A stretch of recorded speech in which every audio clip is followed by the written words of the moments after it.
to Garher. Here's the jump shot. Good!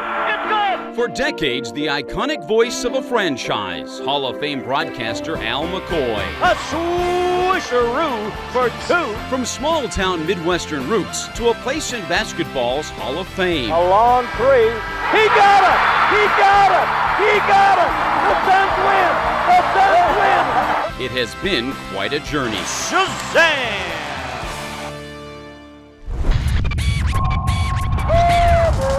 Out to Nash, three-pointer up, and away. Bam, bam, slam!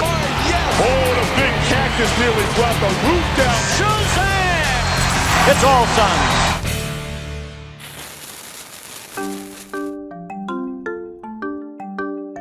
Well, we're getting close to U.S. Airways Center. It's about 3 hours before game time, maybe 3.5 hours before game time. And that's usually about the time that I pulled into the parking garage here at U.S. Airways Center. Say hi to some of the security people that are always out here. I've been doing this for 37 years, but they might not know who I am, but at least I got my picture here on, I think that's my high school graduation picture, but you know, whatever. Hey, this could be my lucky day. Just found a dime in the parking lot. Can't make a phone call with it anymore, but I'll keep it anyway. Here's a good guy. How you been? This is my spot here where once the broadcast starts, this is where I'll be spending the night. We'll get out of the arena right now. Won't be quite as noisy. You know what they say, if the music's too loud, you're too old. And I don't know who said that. I don't go along with it. And I'm going to duck into the media center right now, and wouldn't you know, it has my name on it. Really something that has been a tremendous treat for me. Dan's one of the all-time greats here, right? Dan's having a little free lunch. Special place. Yeah, right. He said, Here, look at Al. He's made it through his life. This has spoiled a lot of appetites for people here.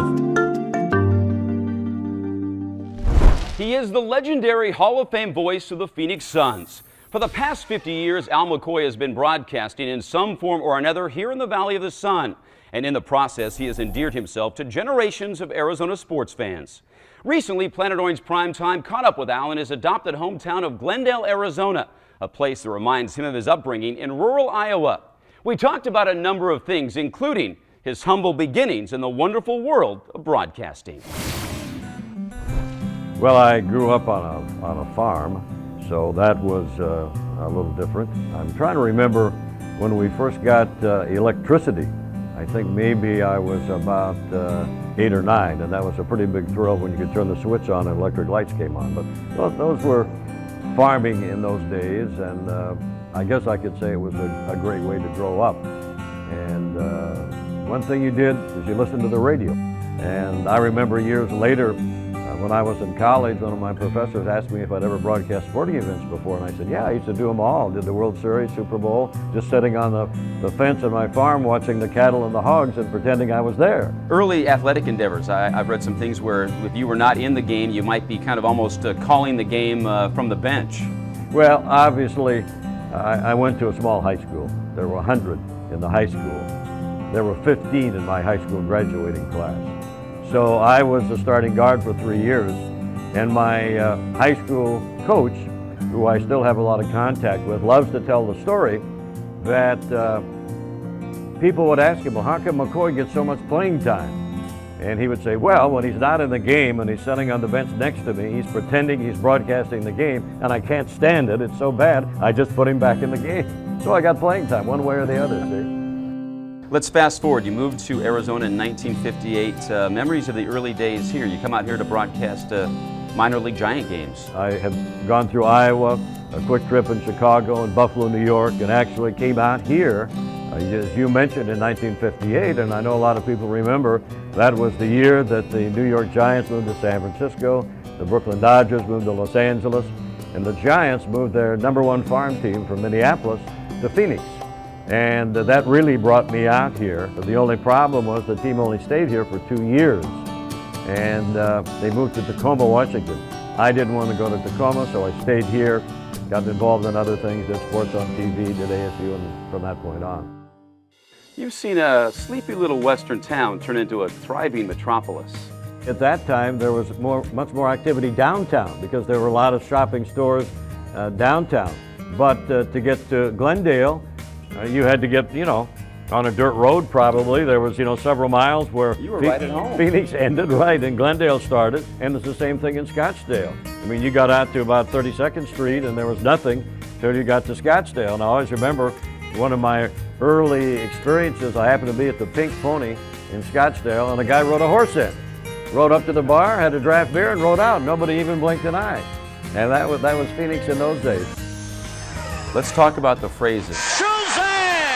And that came about when the NBA adopted the three-point shot. I didn't realize at that time there might be a lot of them in a game, so sometimes you have to kind of pull back on the Shazam.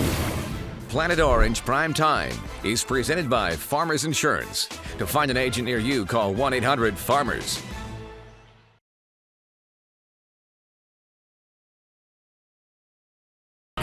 We now return to Quest Planet Orange Primetime. Long before Al McCoy had a spot in the Basketball Hall of Fame, he was a jack of all trades in the world of broadcasting. From his early days as a radio DJ in Iowa to calling minor league baseball with the Phoenix Giants, to the break that made him a star, becoming the distinctive voice of your Phoenix Suns. And the Suns win it! The Suns win it! The Suns win the ball game! What has your friendship with Jerry Colangelo meant through the years?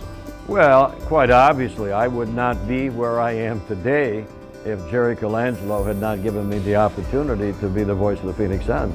It's that simple. How has it been making that transition from the Colangelo regime of the Suns to Robert Sarver and his group? Well, it's interesting because Robert Sarver had been listening to me since he was 10. And he let me know that right away. So he's been terrific. Robert is a great fan. And I think if you were to go out and try and select an owner to follow in the footsteps of what the Suns have done in this community, I don't think you could have found anybody better than Robert Sarver. The Hawk soars and scores. Three-pointer. He got it! KJ on the drive to the hoop, scores. Kevin Johnson. Oh, slam by Thunder Dan. Let's talk about some of the players. Who have been some of your favorites over the years? A lot of people ask, who was your favorite Sun of all time? And you really can't answer that question, Brad, because you almost have to go by eras. And originally, obviously, Dick Van Arsdale was the original Sun. And he's certainly a great friend. As I said, he worked with me on the broadcast for 15 years. Connie Hawkins, probably more than any single player, really turned this city into a real NBA city because he was such a great player. And then Walter Davis, one of the great pure shooters of all time. Then they did go on and on, obviously with Charles Barkley and Kevin Johnson and Dan Marley and into modern times now with Steve Nash and company. Oh, brother! Wham, bam, slam! Let's talk about the phrases. Most of them really come accidentally. And open the door. Drop this one in the deep freeze. They might come out in a conversation with the player. Probably one of the most recognized has been Shazam! And that came about when the NBA adopted the three-point shot. So I thought maybe I need something for that three-point shot, never thinking there might be 15 or 16 or 20 in the game, right? When I was a kid growing up again, don't let this get out, Brad, but I read some comic books. And the Captain Marvel comic book had a little guy that when he became Captain Marvel, he said Shazam, and he happened to be a radio reporter also. And Shazam meant Socrates, Hercules, Atlas, Zeus, so on and so forth. And when he said Shazam, thunder and lightning and all this excitement went off, and I thought, maybe that would be the same thing with a three-point shot. I didn't realize at that time there might be a lot of them in a game, so sometimes you have to kind of pull back on the Shazams. How much satisfaction do you get from being a part of the early part of the foundation of a franchise? Well, it's terrific, and I think going back in my college days when you were thinking about what your career was going to be, that my desire always was to be with one team. And I've had opportunities to do a lot of other things since I've been with the Suns, but I like the idea of the identification, and when people see me, they know that I'm a part of the Suns organization. I don't think we're going to see that much anymore, Brad. I think that's kind of a dying thing just because of the nature of the business now. As a young man growing up in Iowa, did you ever think you'd be able to be a part of the things you've been a part of? No, it was, if I did, it was strictly a dream. It's been a good ride. I've had a great life, I have a great family.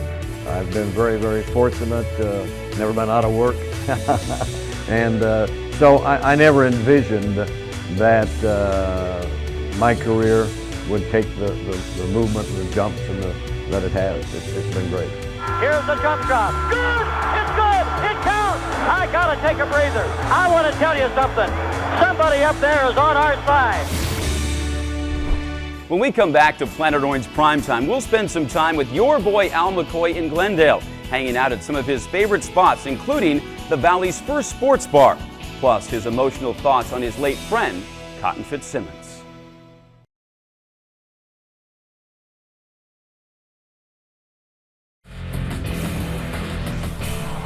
We're in downtown Glendale. It's hometown USA, and this is actually Murphy Park, which is the central heart of downtown Glendale. Why do you feel so at home here? It really does look like a Midwestern It does. town. I think that probably is what has attracted me to Glendale through the years. I always liked the small town atmosphere and the services and the people. And as you mentioned, almost every medium-sized town in the Midwest is built around a square like this. So it's kind of like a hometown feeling. And obviously I've been in Glendale a long time. You know, Jordan Sparks is from here, but I've got to think you're probably the biggest Glendale celebrity. Well, Jordan may be up there. She may be climbing. what a great gal she is. How'd your last album do? Yes, hers has done better. Jordan is terrific, and boy, what she did nationally for Glendale, probably almost as much as all these new sports complexes, but she's a great gal. Let's talk about some of your favorite haunts out here. Great pizza place here on the square. Oh yes, we spend time here at La Piazza, and my good friend Justin there has some great pizza. There are a lot of terrific places here in Glendale. I could name the whole list. I'm a great restaurant guy. I go to a lot of them. You're no doubt about it. You're a celebrity. Are you recognized pretty much everywhere you go? Are you aware of that? Yes, I am. I listen to you, I think I'm still a child. I've listened to you forever. Shazam! You know, people say, well, doesn't that bother you if someone comes up and wants to talk to you about the Suns or wants to ask you something about that? It doesn't bother me at all. I guess when that stops, you'll know the career is over. Here's Max's. Glendale's famous for a lot of things, and right now we're standing in front of what was the first real sports bar in the Valley of the Sun, right here in Glendale, and it was Max's. Who is that good-looking masked man up there on the wall here at Max's? Well, time goes by, right. I think I probably did shave at that time. I don't know if I was able to vote or not. Well, when the place was originally built, Max Bar brought all these memorabilia, all these helmets, pictures that you see all over the place. I did a TV show here with Cotton Fitzsimmons for a long time. The Cotton Express. It was an interview show with Cotton. He had guests, and this place would be filled with people. And we'd give away tickets and things also, and they'd always be players as a guest, and people could ask questions, and it was a 30-minute show. I think we've got another guest on our hands. Yeah, this is a cheerleader. Oh, this is a nice young lady. This is my granddaughter. And I got a grandson, but he's sleeping on me today. Those things happen. A lot of people have slept through this show. They told me that. Do you remember the first time you met Cotton Fitzsimmons? Yes, I do, because Cotton was hired a year before I started with the Suns. And the first time that I met Cotton was no different than the last time. He was energetic, he was excited, he was passionate, he loved the sport, he loved people, and he was unforgettable. How did you guys become such good friends? What was the connection? Well, he's a Midwest guy. He was from Missouri. He'd coached junior college, and he used to bring his junior college team up to play the Drake freshmen in Des Moines, so we knew a lot of the same people. And I guess we had a lot of those same Midwest values that we both felt were very important. He loved basketball as I did, and he was a tremendous people person, as we all remember, and I still miss him today. What was your friendship like? What did you guys share? We shared everything. We shared the good times, we shared the bad times.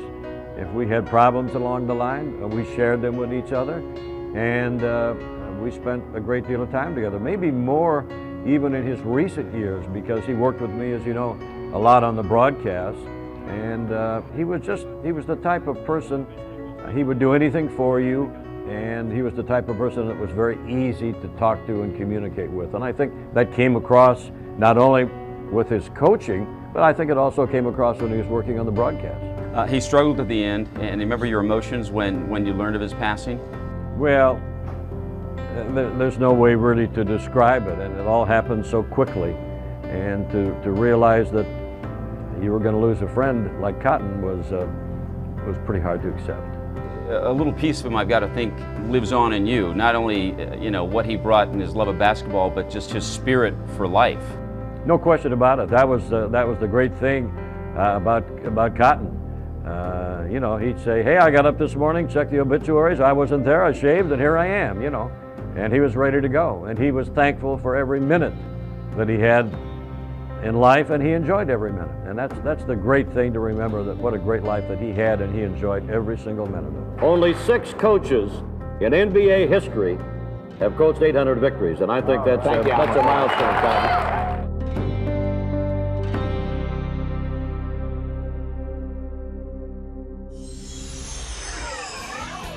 You've been selected to receive the Kirk Gowdy Award, which is the highest award we can give to an announcer in the Basketball Hall of Fame. It was, no question, the highlight of my career to be there. Would you trade that for the Suns to win an NBA championship? Now, these are the tough questions. Yes, these are the tough questions.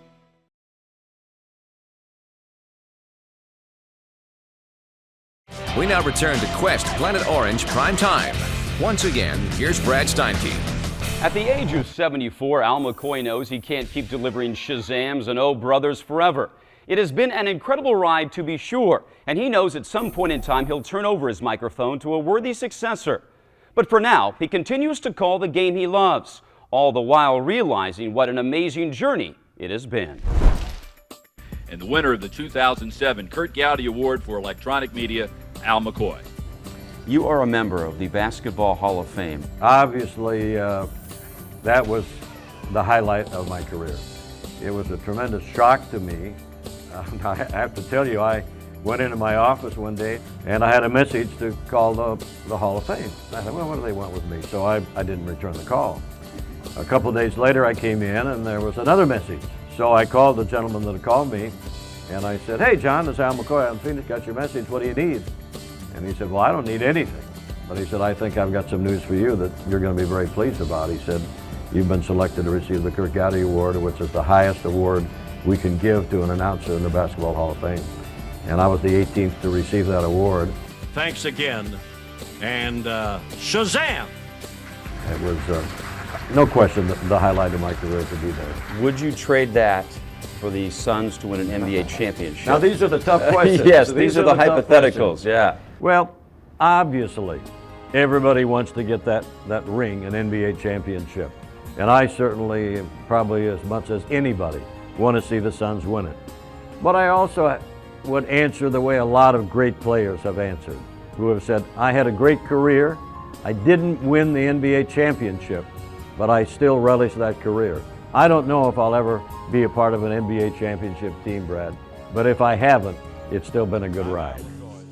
When you talk about how you want your career to end, I think at the age of 74, you're probably thinking about that right now. What do you envision how the future plays out? Well, as I said, I used to take it a year at a time. Now I take it a day at a time.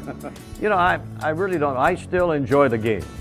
It's still fun to see the competition and to see the great athletes that we have in the NBA.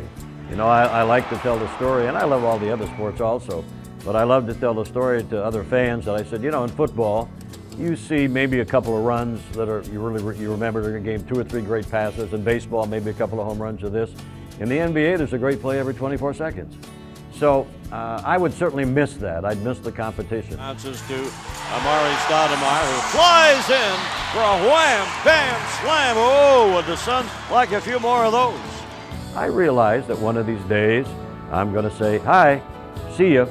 And when I make that decision, I think more than anything else, Brad, it will be to open up the job for somebody else. I'd like to see another person, a young person, get that same opportunity that I've had.